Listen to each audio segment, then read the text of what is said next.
Welcome. It's December 29th, 2020, the last couple of days of this year we call 2020. And what a year it has been.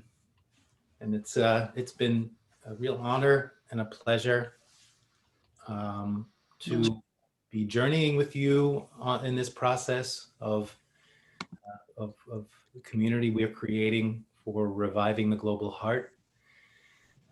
It has made this year a little less challenging, as we gather together to know that there are other people on other parts of the planet who are committed to resonating from their hearts, understand the power of the heart, understand that the work to do, there's a lot of work to do out in the world, and a lot of that work starts with us individually. And in the process of softening the rigidity of the extreme polarizations around us, that's also the process of softening the parts in our hearts that might still be polarized or have viewpoints that aren't serving us anymore. And to be with people who are generous, I've really been very grateful for the generosity of you all, your presence, your care for one another, and for me as well. Your courage to look inside and see how we all are contributing in some way, and where there's always room for us to grow, and the tremendous compassion that I feel from all of you, and commitment to, if possible, to be of service to what's unfolding on this planet in this practice of reviving the global heart, and cultivating this level of resilience and fierce compassion to be nurturers, protectors, and midwives for what's unfolding on this planet. So thank you. I want to continue. Last week, for those of you who were there, was a lot of fun with La Sarmiento, yes? Or was it just me? A lot of fun, heart-centered, and I'm really appreciating bringing in these guests. It seems to me that it's providing some benefit to get different perspectives. And if you have any ideas, some of you already sent me some ideas of people you think might be interesting, please feel free to do that. Today, I want to continue on this journey that we're on of this idea of, I started 2 sessions ago to talk about what does it mean to revive the global heart, and seeing the heart like our heart as, in this polarization and in the level of frustration and anxiety that we've been going through, that like a heart, if it's not functioning well, can get stagnant, and that can cause lack of wellness throughout the whole system. And that what we're here to do is to see how do we bring a revival to that. Like, we are the defibrillators. I'm never going to get that word right. Defibrillators. Was that good? I get it? Okay. Defibrillators. That we bring the spark. It's a violent act to actually, when someone needs a defibrillator, when they get that level of electricity through their body, and we trust that that violent act, it seems violent, it's not done to perpetrate violence, it's actually done to heal. So the act of using that level of what seems like aggression is actually a compassionate act, an act of saving lives. And what this practice is how do we create that spark within ourselves? And that how can we not only create the spark, but how can we have practices to maintain that spark? So when we move out into the world, we can walk our hearts out into the world and to perhaps spark others. This is at least a strategy I have, or an idea I have, and what I'm writing in the book, Fear Civility, is this idea of how we can be of service to the planet, is to remind us all of our humanity, that spark within us that taps into our humanity. It sounds really easy, sounds like, yeah, I get that, but are we actually doing it on a moment-to-moment basis? And so so the first session, which was 2 sessions ago, we discussed that. Last session, before La came in, I started introducing the 8 remedies for how to revive the global heart, basically meaning that there are 8 ailments that are keeping us from that revival of the global heart, or are the causes, or is what's maintaining it, or the results. That's a whole other long conversation we can have. I'd like to repeat them again. And Todd, if you wouldn't mind typing them for us, that the 8 ailments are inner storm, paralysis, fear. I'll say them a couple of times. So fear, separation, isolation, arrogance, self-righteousness, and greed. That without judgment, this is just an assessment, just like what a doctor would do, and they would say, let me check out the system. This is what I'm noticing. I'm noticing that you're suffering from, and that we all on some level, what's keeping us in this extreme polarization are some levels of having within ourselves an inner storm, paralysis, fear, separation, isolation, arrogance, self-righteousness, and greed. Isolation, arrogance, self-righteousness, and greed. And that the idea is that each week we'll take a look at that ailment, and then I offer a remedy of a practice that we can do on a regular basis, incorporated into this practice we're doing, to just like taking like an alchemical process, just like taking a little drop of this remedy. Just taking the one drop isn't necessarily going to make it all go away, but the regular practice of this remedy can help start transforming within you your own viewpoints, habits, patterns, and tendencies, which will help you if you feel within yourselves that you are suffering from all of these ailments or one of these ailments on some level. You can start transforming them from an ailment to actually untapped power within yourself. Who would like some of that? So we discussed the last time how inner storm, I'm not going to spend too much time in it because then we won't get to the next one, but looking at inner storm and the ways and that manifests as anxiety, distraction, burnout, and confusion, how that's keeping us from stepping more into being nurturers and protectors, for stepping in to be of service on the planet and to be our best selves. And that the remedy was, I cultivate concentration, resilience, and can adapt to a changing world. And that the more you repeat that and practice that and incorporate into all moments, you might start believing it, that you go from just an idea of it to a deeper heart connection with that belief, and then eventually you embody it. So going from your head, your heart, to your body. So you walk the world with this sense of cultivating concentration, resilience, and the ability to adapt to a changing world. So you can jot that down. Maybe some of you have been practicing that in the last 2 weeks. If you have, I would love to hear from you to hear how that's going. And I recommend you start doing this on a regular basis. And if you would like some reflection back, if you're doing it and you're noticing things, please come back and send us an email, or send me an email, and I'd love to hear from you and how that's going. Today, I want to talk a bit about the next one, paralysis.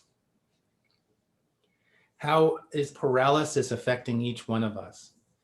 And again, I'm not offering this from a place of judgment. I see this within myself. It's just an observation. And some of us may be more connected with some of these ailments than others. But the way paralysis plays out is we can be cynical about what's happening in the world. Like, yeah, why bother? Why bother making changes? Or an apathy, we're just stuck, don't seem to know which way to go. Or a hopelessness, like just saying, like, why bother? So the ailment is we get into a place of the problem seems so large. Those people there seem so bad. The situation seems so daunting that there's really no point in moving forward. I know I have moments of that, and I'm wondering if any of you have that. And it's the purpose of this is to notice, how is that serving us? Sometimes it's good to say, you know what, I'm good for today. What I've done today to be of service, or just to get through life the way I've done, is good. And we should celebrate that. I'm not implying that anyone should force themselves outside of what they feel capable of doing. But the question is it providing you with a certain level of joy? Are you feeling flow within yourself? Are you feeling joy? Are you feeling proud of who you are and what you're doing? And this is what this ailment keeps us from, this paralysis, the cynicism, the apathy, and the hopelessness of rediscovering within ourselves our own power, which can unleash in us untapped energies that we didn't even know we have. So the remedy for, well, before I go into the remedy, I want to just say something. So what does this mean? So one of the questions I would ask in this, when you're considering this, is whose life are you living? In this ailment of paralysis and hopelessness and apathy and cynicism, and a way to begin to start softening that and breaking out of that to see if we can get to a different place with that. The question I ask is, whose life are you living? And just investigate. Are you, no matter how old you are, if you're 24 or if you're 64, are you on some level still living the life that your parents have expected you to live, or your government expects you to live, or your place of worship, or what your peers have pressured you into living? And it's not good or bad, and it's just a question of considering where might you be stuck, where you're not necessarily living the life that you choose to live, but you're living the life that others have chosen for you. And it can be very subtle. So in this practice of the remedy for this ailment is to be considering that. Whose life am I living? Am I fully living my life? And in a way, all of this can soften your heart to let go of the own inner polarizations or structures or ways that you're limiting yourself within yourself, to soften that, to let energy flow. Another thing to consider is, so the remedy is, I'll say it clearly, maybe Todd, if you can type it. I recognize in each moment that I have control and power over my own thoughts, words, and actions. I recognize in each moment that I have control and power over my own thoughts, words, and actions. And why is that the remedy for this? Is because when we're feeling hopeless and we're feeling paralyzed, we forget where we have access to power, and that we may not have power over the whole structure right now. And that kind of like shuts us down. But to consider, where do you have power today? And we've been teaching this through with organizations and with individuals for the last through COVID, in these times of uncertainty. And I've said this to you this many a times. Where can you find power now? You always have power over your own regulation of your own nervous system. You always have power over monitoring your own responses to the stressors around you. You always have power to cultivate resilience. You always have power to choose into what your thoughts are, what your words are, and what your actions are. And that's a starting point. And this is a whole theory that I've worked with with organizations around the world, particularly doing human rights work in the Middle East, is how do you approach a power over system? For many of us, we're not positioned to be able to shift or transform a power over system. But where do we have power? We have power first with ourselves. So the process of shifting a power over system without fighting that system or becoming part of that system is the 3-part series. It starts with power within. As you cultivate more of your own sense of power, your own awakening to your own value system and who you are, what your worth is, where you belong, what your function is, who loves you, who do you love, the relationships you have. When you can tap into a deeper level of internal power within yourself, suddenly that power over system, the scales have shifted a bit. Not a lot, but a bit. You claim back your power. Then with that sense of power within, to be able to reach out and connect with people who share values as you do, who are also empowered, to create, which is what's called power with. So you've started with power within, moving into this process of power with, creating alliances of people who share common goals, common visions. Suddenly, the capacity to create these alliances has made your single contribution much stronger, which again switches the scales. You haven't even addressed the power over system. You're just addressing yourself and others. And suddenly this is becoming stronger, which continues to shift the power dynamic. And with a community of allied people who, with a shared vision and a shared commitment to revive the global heart, you could say, you move into the final stage, which is power two, to be able to be of service to those in need who don't have the capacity to do this great work that you're doing, that we're doing. And that's the process. And that again shifts the power over system. So without even addressing the power over system, we've suddenly shifted the dynamic of to understand how we can get out of our apathy, our paralysis, our cynicism, and our hopelessness when we realize where we do have power. It starts with within.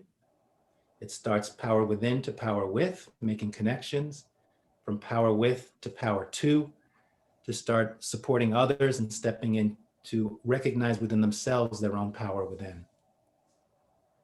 So these are just some ideas that I'm sharing to be contemplating and thinking about of how do we break that pattern, that rigid pattern within ourselves of the paralysis and the apathy and the hopelessness. And I'll read the statement again. The starting point in that, the alchemical drop of the little tincture, you could say, that you can take on a regular basis is I recognize in each moment that I have control and power over my own thoughts, words, and actions. And you may not get that here, like why would that, well, how could that shift the power over structure? How could that revive the global heart? You won't know until you practice it on a regular basis. And you start getting into the deeper understanding of, wow, what does it actually mean that I know in every moment that I may not have power out here, and that might cause a certain level of paralysis, but I can crack that pattern of paralysis by always remembering where I do have power and starting from there and building from there. So let's take that into our practice. Thanks for listening. It may have been a lot for you. I hope that resonated in some way. If you have things you want to reflect on after we do our practice, I'd love to hear. Once again, sitting in a way where you are in power sit. If you'd like to stand, if you'd like to do this in power stance, please do. Starting from this place of sitting where your spine is straight without being rigid. Also elongating from the back of your neck, so you're tucking your chin in a little bit.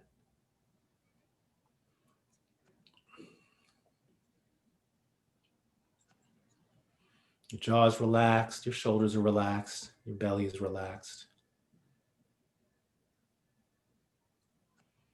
Using this practice first to get us more into the present moment, cultivating presence, awareness, balance, and flow.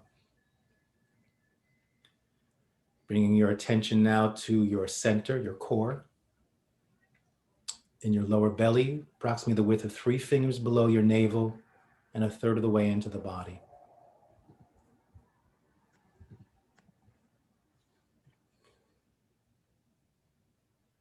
Center of gravity, impulse, personal power. For those of you who are cultivating a resilience practice in alignment with the practices that we're doing here, checking in with your core at this moment, like it's a battery, and just checking in to see how charged is your battery at this moment. With this idea from the practice we did last time of cultivating resilience, how much more vital, beneficial, joyful, and energized you can be when you know your battery's always charged. And when it starts running low, doing practices to charge it again, just like your phone.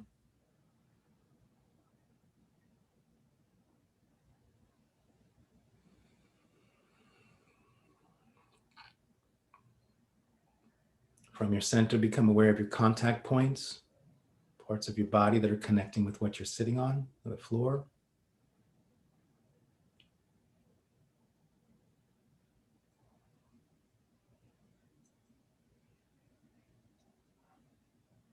Using these points as a constant reminder of something that's happening at every moment, whether you know it or not, that you are always held. You are always supported.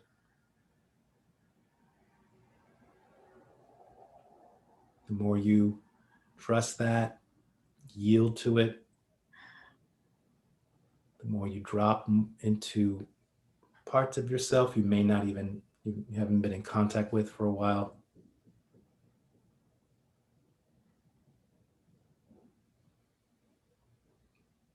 The more you get a sense of belonging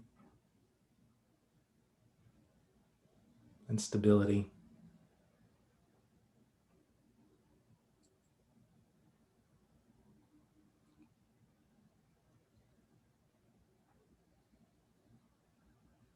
From your center, become aware of your physical body.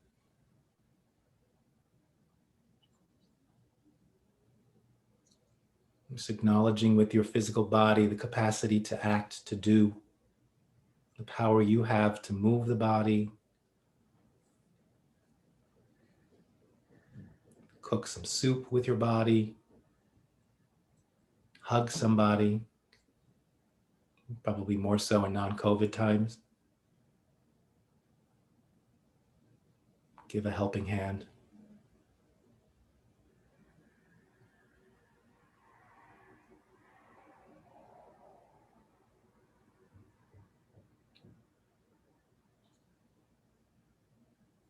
Also your capacity, your throat and your tongue and the whole process of speaking, the power you have to speak, to express.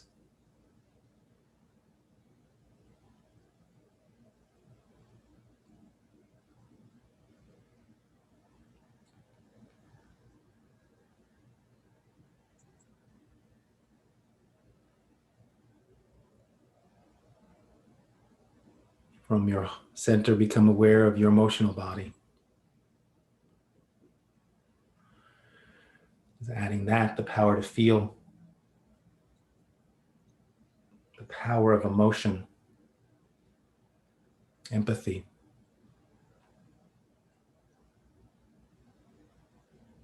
Many colors on a palette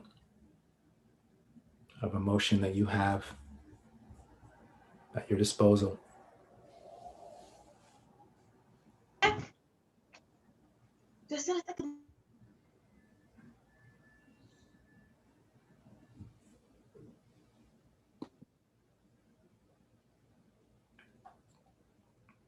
From your center, become aware of your thoughts.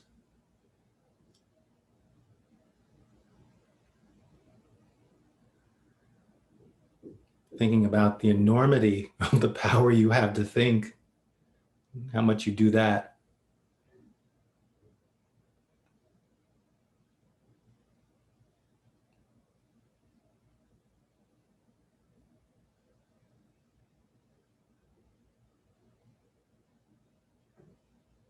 And from your center and from your heart, becoming aware of that part of you that has access or connection to something larger than yourself.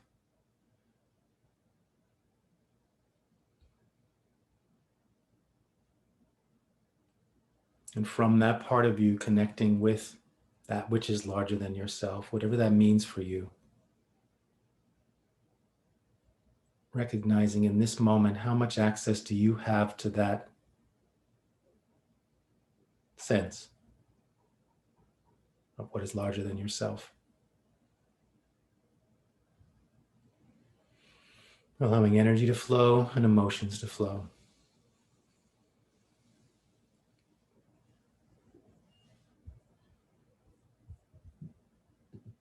And with more of an awareness of yourself in this present moment, physically, emotionally, mentally, and spiritually, from your center and from your heart, take a full breath in through your nose, out through your mouth.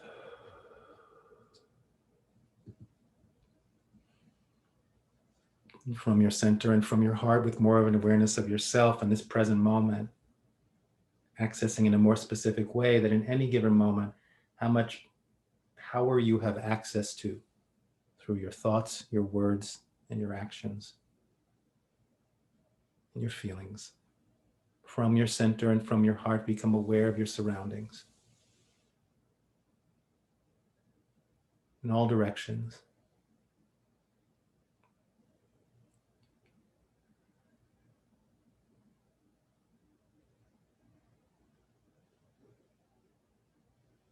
And with more of awareness of yourself and your surroundings in this present moment, from your center and from your heart, take a full breath in through your nose, out through your mouth. With more of an awareness of yourself and your surroundings in this present moment, from your center and from your heart, become aware of those in this meditation circle. From your center and from your heart, connecting with honor and respect with the center and the heart from those who are gathering in this practice, from various parts of North America, various parts of Europe, as well as from Gaza and perhaps other parts of the world.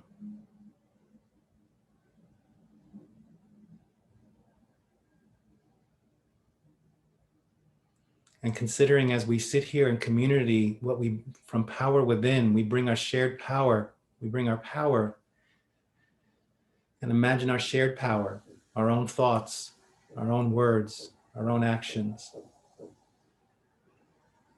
And in this moment, how each one of us can shine even brighter by combining our lights together.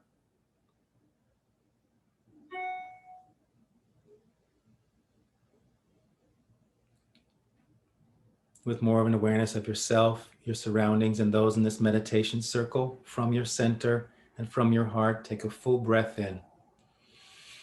With a sense of filling your battery, your core, with personal power and energy, igniting your heart like a candle. With more awareness with yourself, your surroundings, and those in this meditation circle, from your center and from your heart, becoming aware of those, all human beings, beginning with those human beings you would label loved ones.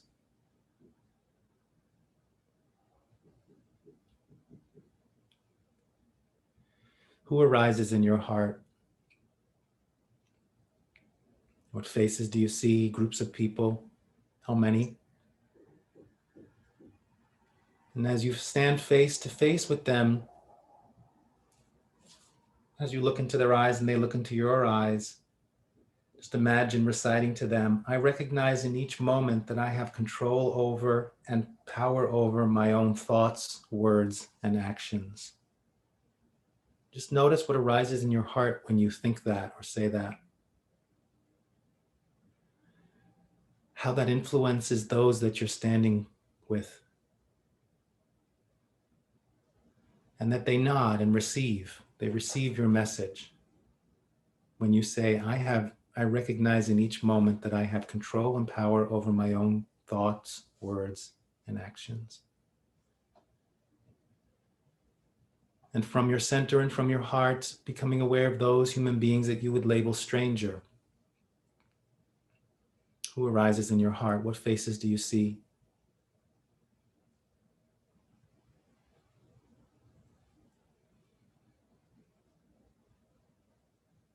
How many beings do you see in this moment? And as you make contact with them, just imagine saying to them, I recognize in each moment that I have control and power over my own thoughts, words, and actions.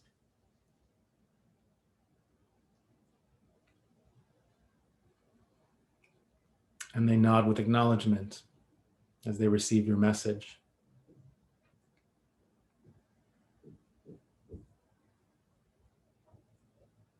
allowing energy to flow and emotions to flow. And from your center and from your heart, becoming aware of those human beings that you would label adversary. Notice who arises in your heart. You might see faces or groups of people. Tapping into your own core power, the power of personal power in your core, tapping into the power of your heart. Standing face to face with these human beings and declaring, I recognize in each moment that I have control and power over my own thoughts, words, and actions.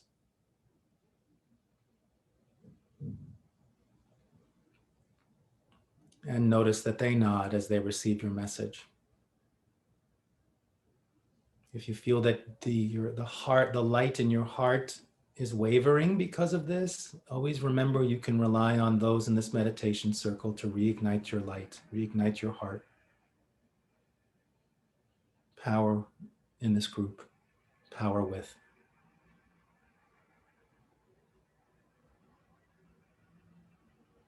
And as you stand face to face with loved ones, strangers, and adversaries, imagine if they receive that message and that transforms something in their hearts.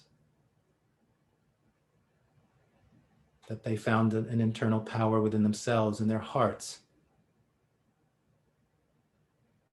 And an acknowledgement that while I have power over my thoughts, words, and actions, maybe I might need to be aware of how I'm using them.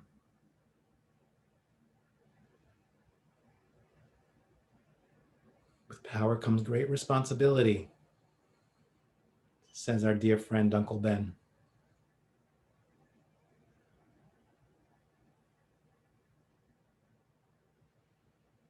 And as we all stand there in acknowledgement of this, with an awareness of your heart and in your core of yourself, your surroundings, those in this meditation circle, and all human beings, regardless of how you label them, loved one, stranger, or adversary, take a full breath in through your nose and out through your mouth.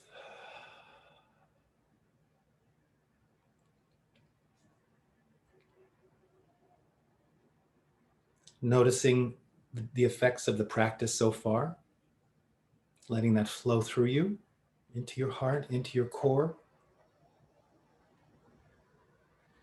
Bringing all human beings into your heart now, as you bring your focus back to those in this meditation circle. And let's, for just a moment, as a community, as a circle, share that, holding each human being in our hearts, the light of that, the power in that. Taking those in this community into your heart as you bring your awareness back to your surroundings. Bringing all of this, the human family, those in this meditation circle, into your personal space, if there's room. Taking your surroundings into your heart as you bring your focus back to yourself. And one last time saying, so that it resonates through all of your cells, through your organs, through your nervous system. I recognize in each moment that I have control and power over my own thoughts, words, and actions.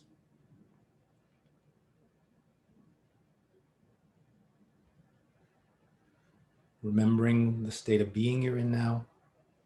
And let's take one final breath to close this practice, in through your nose, out through your mouth. Just doing an inventory. How charged is your battery now? How ignited is your heart at this moment? And slowly open your eyes. Look around the room, shake your body a little bit.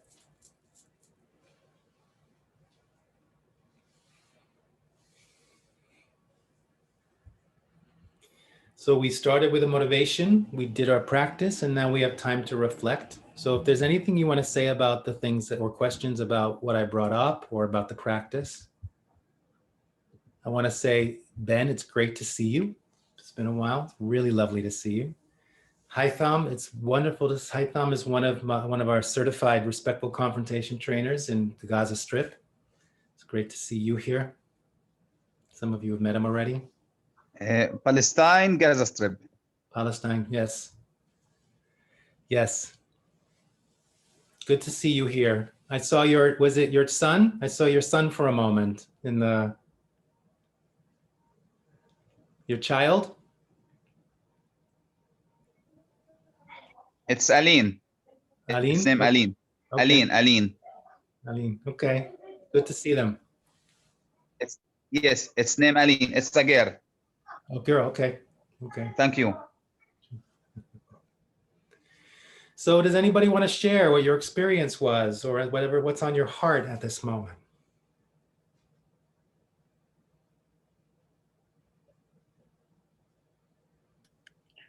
I'll have a couple of thoughts actually, and I'm going back to, coming from like a medical point of view, and in addition to something as severe as having to shock the heart, sometimes you also have to do an push epinephrine in there. And so I was thinking, what is the most effective medicine to heal or bring back the global heart to beat in a good sinus rhythm. And I'm thinking what we're doing here may just be a big part of that, and loving kindness practice, just to inject the heart. And then the other thought is about power within and over your thought, and it's really a tricky one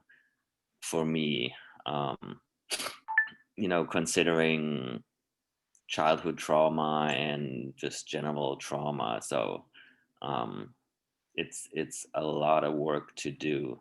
And I want to share one of the practices I've been doing since I think this last time, and you repeated again today, which is very comfortable, that we are always being held.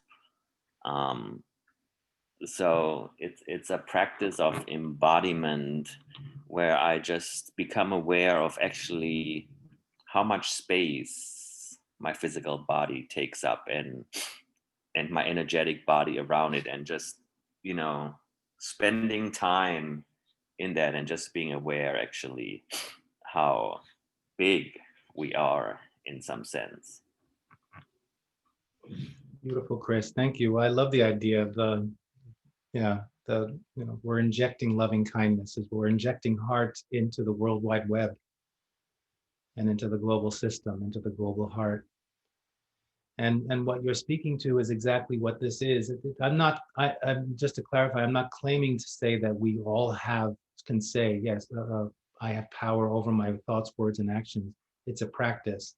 What that does is it starts rewiring and reworking a lot of our enculturation, our trauma, our conditioning, our privilege, our lack of privilege, all of those things, so that we can step more into our bigger selves. And so that's what I hear what you're saying, Chris, is to recognize the more you feel held, the more you feel like you can take more space.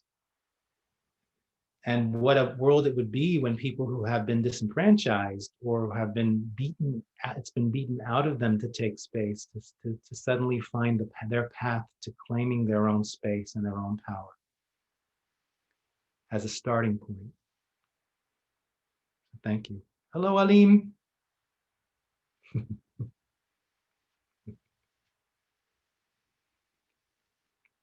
Marhaba.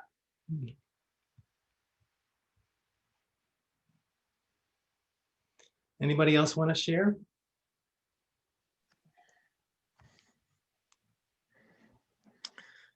I'm really struck by the question. I'm sorry. I'm struck by the question of, am I living my own life? And because there's been moments when I really recognized I haven't at all, but how often that question keeps coming. It infiltrates a lot. That it's not one that has a definitive answer, as in, yes, I am and forever will be. I'm feeling that this morning. Beautiful. Well, I would say the question is, whose life are you living? Because it takes away from the binary yes or no, right? It's whose life are you living? So yeah, I think it's any conclusions, Todd? I think I told you my thought experience that what if I'm not Todd, I'm Todding. Right. And the whose life am I living? I'm in the process of Todding. So when you're really warm, would you be hot totting? As long as people don't make toddling jokes, that's fine. Hot todding is okay. Okay. Hi, Thumb. You wanted to say something? Yeah. Merry Christmas for all this Zoom meeting. I have a question or conclusion. The core exercise is very hard exercise. I just coming from my job. I have tired. I have a head ethic. When you go to make your core exercise, it seems to have rest or have comfortable situation to make your exercise very well. I think that To make it what, Hi, Thumb? to make your exercise very well. Thank you. Thank Yeah. you. Thank you. Did you feel that it impacted you? Did it help? Did it support you? I am very tired. I don't feel يعني it's not very good the exercise. I will It was a because tough I one. am tired. I am tired. Yeah. Yes, I am tired. Very tired. Okay. I hope you get to rest a little bit. I know Yes. it's been tough there. Okay. Inshallah, Been inshallah, tough. Inshallah. inshallah. Yes. If God willing, forever. If God willing. Thank you. Thank you. Thank you, Haitham. Anybody else? Last reflections? Tommy? I felt more access to courage as you spoke, Mm. and then as I said these words to other people, more of a sense of responsibility. Mm. Thank you. Beautiful. So the droplets of the remedy are already having effects. That reminds me that for me, when you have cultivated this, that you can find within yourself, Tommy says that beautifully, as courage and responsibility. And I would add to that that you're feeling a spontaneous sense of what I would call modest pride, hope, joy, and flow as we break out of the paralysis and apathy and cynicism and hopelessness. And I'm glad you emphasized that part, Tommy, of when you realize how much power you have in your words, your thoughts, and your actions, it requires a lot of responsibility. Yeah. All right, thank you. Well, as always, as I said, it's an honor to continue to gather with you. It's great to see familiar faces we see on a regular basis. Great to see familiar faces we haven't seen for a while. Really sweet to have you drop in. We're going to continue to do this. Next week we'll be here, and I'll continue this process of the 8 remedies. As I always say, feel free to let people know about this. Maybe find one person that you think might want to try this out and have them come and join us. We have events coming up with the Weston Network. So if you're interested in knowing about workshops, we're doing Tori and Shelley are going to be teaching the 4 pillars of resilient power online. We offer coaching around that as well. If you want to figure out ways to tap into your innate power, please check that out, respectfulconfrontation.com. Get in touch with us if you have any questions, or if you're noticing anything in your practice, I'd love to hear from you.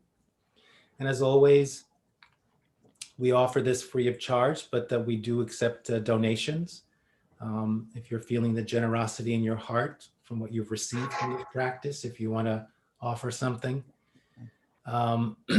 Any donations that are made go to the Fierce Civility Project, which is dedicated to exactly this work, is to soften the gridlock of our extreme polarization, get us back to a state of healing and reconciliation so new solutions can emerge.